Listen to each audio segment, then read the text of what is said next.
Welcome to this episode of X-Connect Northwest. I'm your host, Greg Mills. Today we're joined by Ryan Hardesty and Zach Mazer, two curators from the WSU Museum of Art. Before we get going, I want to remind you at home, you can chime in with your questions simply by connecting with us on Twitter, Facebook, even right here on our live stream, and you can send those questions in now.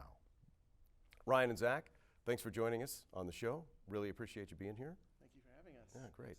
Let's open things up with getting people familiar with really the staff and what you do as curators at the Museum of Art. Absolutely. You know, we're a relatively small staff at the Museum of Art. I believe there's 7 permanent staff members, but we also have a host of hourly employees. Yeah, basically we are a small staff, especially for the size of programming that we do run at the museum. And one of the beautiful things about it, though, is that we're very tight knit, like a family there. Mm-hmm. And so any sort of discussions that are, come around for exhibitions and education, future programming, we just have a really great team to work with over there. Absolutely. It's one of the things I kind of was able to identify with this group. I'm relatively new to the museum here on campus. I came down about a year and a half ago. Previously, I was working up in Spokane, but I think even from that distance, I saw just what Zach is speaking to, this kind of a family, kind of tight-knit dynamic to the way they work together that I've really enjoyed. And we do spend more time with each other than anything else. I guess that goes for a lot of working adults, yeah. I think many of us can say that. Yeah, that's for sure. Do you think that family and tight-knit relationship that you have, like many families as far as the way they work out both the disagreements and agreements, makes it easier or to make those decisions about what shows you're going to have and whatever decisions you have to make business-wise along the way? I think absolutely. Yeah. Yeah. I mean, we're always on the same page because of that very reason. We're so and we have to wear a lot of hats. As a small institution doing relatively big things, I mean, we put on shows that have gotten the attention nationally. So we end up having to wear a lot of hats. So I'm curator of education and collections. I'm curator of art and exhibitions. A lot of what we do is very similar. My area has more of a focus on education, whereas Ryan's has more of our preparing the exhibitions. But because of our roles and because of the size of our staff, we also do administration work, registrar duties, preparatory style duties, educating. So we have to wear many hats, and having such a tight relationship like that really helps make it more efficient. It's the full gamut for sure, but I think we are nimble because of our size. But I think in having 2 curators has really been a joy in that it allows us to kind of divide and conquer a little bit, try to build kind of capacity to do more eventually as we're kind of gearing up for kind of adding to our program the number of exhibitions we do a year. Yeah. What do you, if you can break it down with maybe an example, the differences between your 2 disciplines, Absolutely. being education, being exhibitions? What are the chief differences between the 2 as far as what we see? Well, I think at least on my side of things, I tend to work more with the museum procedures students, also through with the K through 12 groups that come to visit through our Buy a Busload of Kids program. So in many regards, I'm a curator. I'd say I'm like 50% curator, 50% teacher. Mm-hmm. But one thing that we really understand at the museum is that the museum institution itself it's a classroom. It's a non-traditional classroom, but it's a classroom. Okay. And when we teach, pretty much everything that we do has an educational component to it. So it's hard to really draw that line between formal education and art exhibition because really they walk hand in hand. Yeah. And we develop programming that shows how that exhibition can be applied to our lives outside of the museum. So it's very much a learning process of a dialogue that takes place between the museum, the staff, and the visitors. Okay. Right. And the exhibitions themselves. Yeah, and so I was going to add to that in terms of the way we kind of leapfrog and balance each other's work is, Zach right now is working very hard on our programming initiatives and as a teacher within the gallery in terms of using that space with our visiting groups. We're at this point, you know, the current exhibit is up and open, and Zach is very embroiled in that work. I'm kind of now looking forward to the next exhibition and doing a lot of research on each piece of art that's going to be in that show, talking to the donors. So it's kind of that planning, you know. Yeah, I suppose once the exhibition is up and running, your job is long since over with as far as you've moved on to the next thing. The analogy is a conveyor belt. It just keeps coming. Let's talk a little bit about the importance of having this Museum of Art on Washington State University's campus and how it fits in. Sure. So, I mean, one of the big goals for us in terms of education right now is moving that conversation to other disciplines and really truly working in interdisciplinary means. You know, we for a long time it's been about you put up work on the wall, people come appreciate it. Yeah. But museums are becoming more and more interactive nowadays, and I think their place in education and in terms of creating a dialogue that helps us better society. I mean, those are the kind of conversations that take place in the museum. Okay. So one of our educational goals has been to start examining how can we be used as a resource on campus for not only art students and art history and humanities, but even the STEM disciplines. And it's a challenge for us, but it's also the direction that I see museums going. And so this semester in particular, we've been able to implement our first education assistant, which is a paid internship program. We typically have about 6 to 12 interns that we use over the course of the year, and they all come from different backgrounds. And so one way that we've really been doing this on campus is talking to these individual students and saying, listen, how does the arts and the humanities inform your specific discipline? And let's talk about how we can make programming that focuses on that very issue. And that way, we're not only a resource for the students, but we're also a resource for the faculty. We're a resource for the K through 12 groups when they come in, and we have our student educators teaching those classes. We really like to see that conversation and education come full circle at the end of our exhibitions.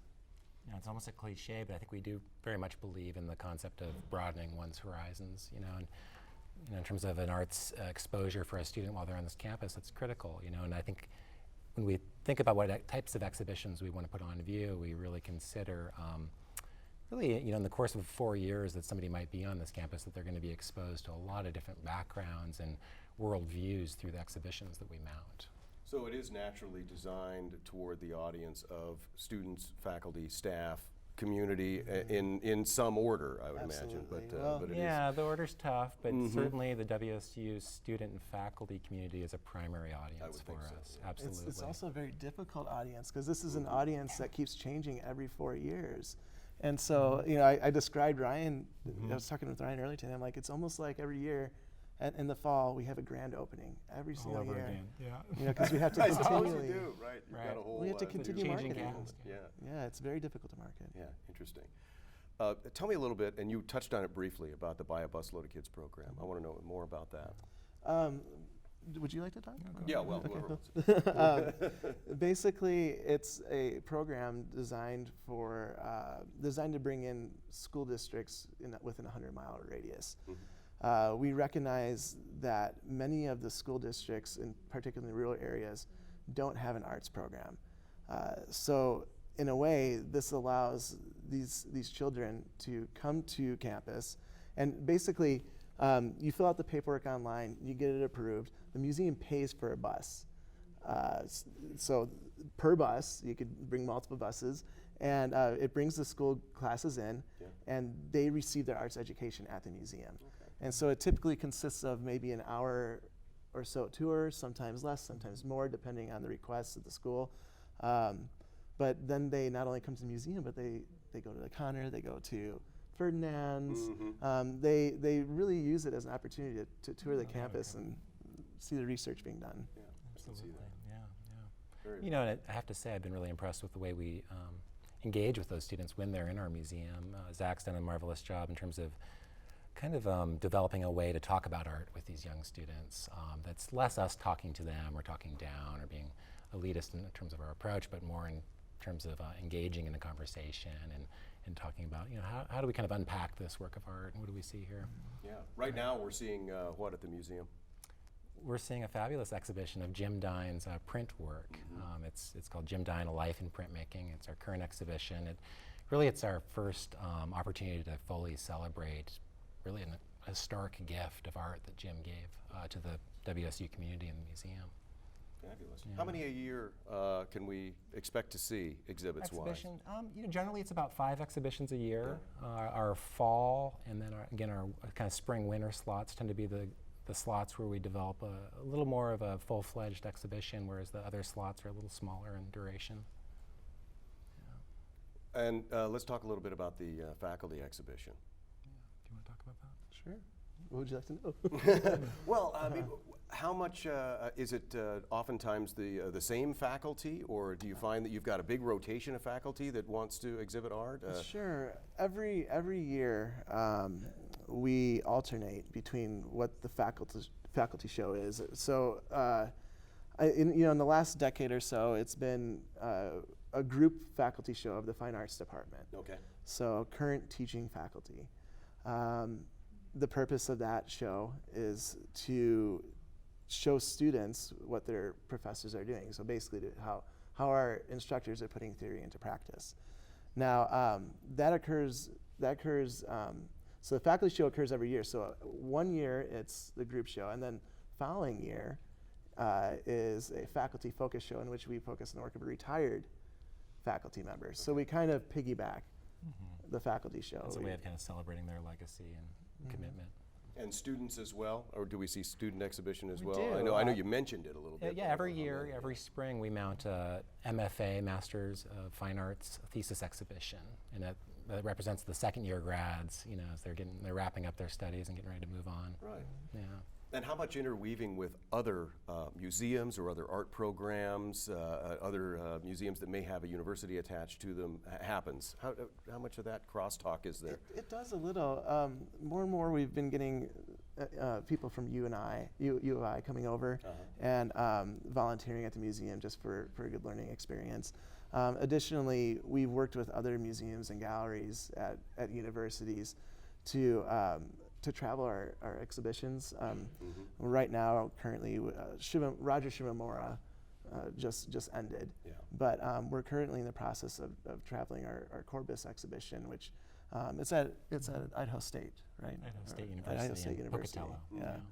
So I'd say a lot of our work has to come with just that network of being able to share ideas and exhibitions and programs. There is. As we grow, there's been more and more collaboration between different institutions. So. There's other ways we're bound to museums within our region. There's the Washington Arts Consortium, which is a 7-museum membership that kind of keeps us, again, kind of networked and connected to our colleagues across the state. Yeah. Now, if somebody wants to know what's on now, how to get to the museum, where's your information available? The website is going to be the best place to go. One would think, yes. Yeah. So, Museum of Art. Is it MOA.edu? Yes. Yeah. Here we go. Got it. It's great you does that. Where's our marketing person? Yeah. Right. And did you tell me what was coming up, what you're getting ready for next? We talked about Jim Dine. I don't think we mentioned that. Yeah, our winter-spring exhibition is it looks at the collection, the private collection of Greg Kucera and Larry Yoakum. They've kind of built and amassed one of the most important Northwest collections of contemporary art. Greg is a longtime owner and operator of the Greg Kucera Gallery in Seattle. So this is a really eclectic show of upwards of 90 works of art from their personal collection. Sounds great. Looking forward to it. Yeah. Can't thank you enough for joining us today on XConnect thank you. Northwest. Well, thank you. Appreciate it. Thanks again, and thank you at home for helping us out as well. Hope you enjoyed today's show. Remember, you can stay connected with us all week long by tweeting, liking us on Facebook, adding us to your circle on Google+, and emailing us at kwsutv@wsu.edu. And send us your show ideas. If you missed any part of today's show, we'll have it online at nwptv.org. Thanks for watching. I'm Greg Mills. We'll see you next time on air and online.